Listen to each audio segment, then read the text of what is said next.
来，今天带大家看3只小猫咪啊！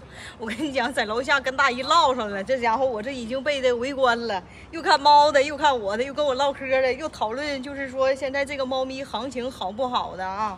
行情能赚多少钱的？因为我们东北这地区吧，说实话就是干繁育的很多，每家每户呢，你就包括你就这个楼，这个小区，你去喊去。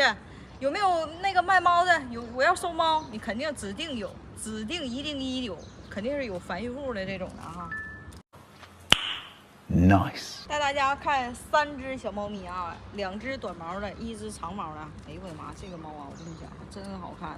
哎，这个眼睛老大了，妈呀，这咋还挑的稍稍有点流眼泪呀？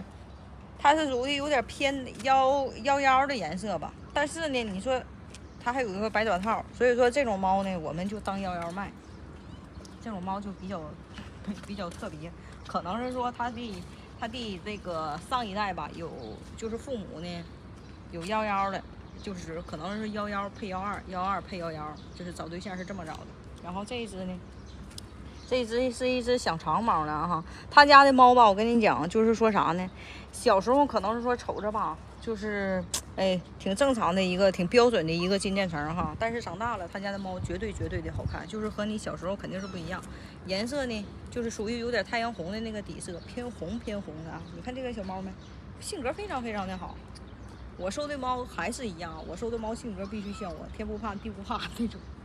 然后这只吧，这3只猫呢，就是反正就是这么玩意儿吧，价格呢比较合适一些。这只呢稍稍有一点点纹，就按照金虎斑的那种感觉吧。你看这虎斑纹，身上这个虎斑纹，看见没？虎斑纹特别多啊！但是它是一只12色的一个小虎斑纹，宠养也是完全 OK 的哈。这几百块钱，你就说吧，几百块钱养只小猫，陪伴着你，我觉得也还好哈。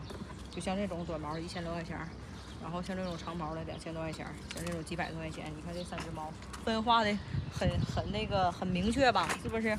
行了，今天的视频呢就到这里了，我得赶紧回家了，一会儿大爷又过来了，大爷大妈的又找我唠嗑了，不行了，太热了，唠不了，拜拜。